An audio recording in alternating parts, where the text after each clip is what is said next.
అపోస్తలుడైన పౌలు హెబ్రీయులకు రాసిన పత్రిక 12వ అధ్యాయము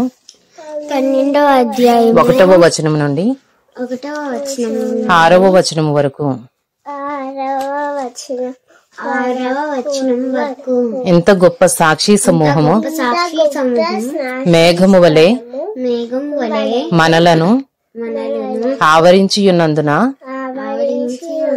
మనము కూడా ప్రతి భారమును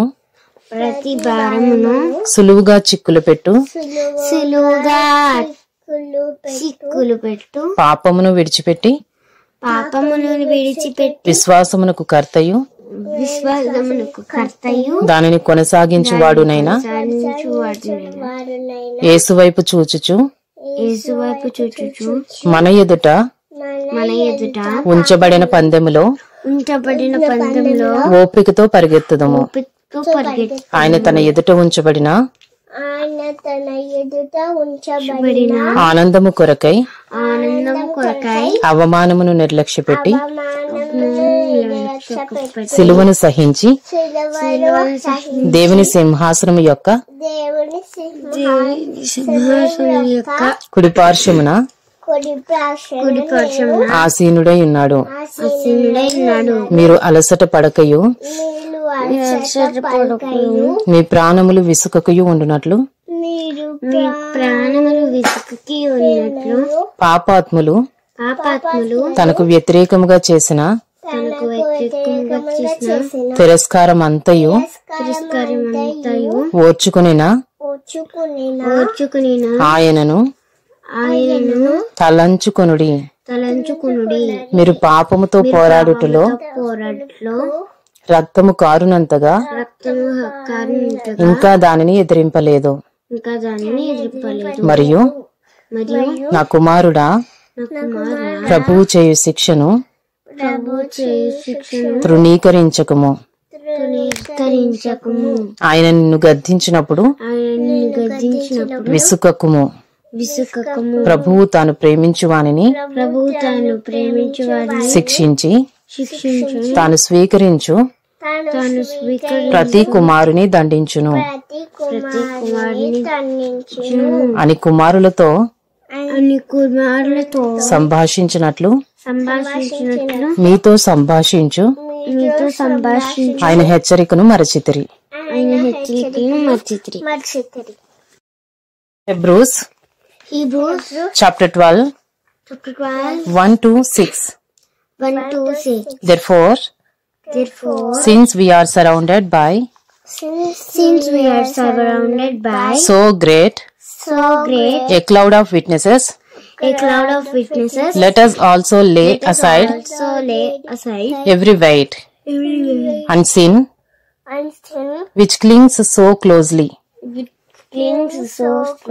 and let us run with endurance the race that is set before us, looking to Jesus, the founder and perfecter of our faith,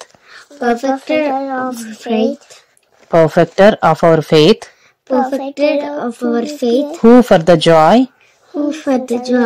that was set before him endured the cross, despising the shame,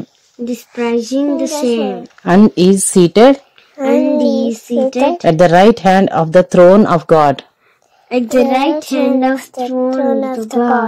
Consider him who endured from sinners such hostility against himself, so that you may not grow weary or faint-hearted in your struggle against sin. You have not yet resisted to the point of shedding your blood. And have you forgotten the exhortation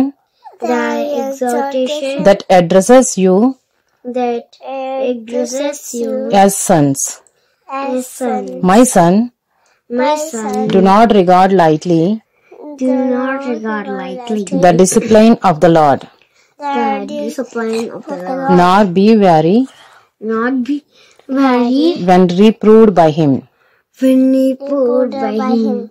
For the Lord For the Lord disciplines the one disciplines the one he loves, he loves, and and chastises chastises every son every son whom he receives. whom he receives.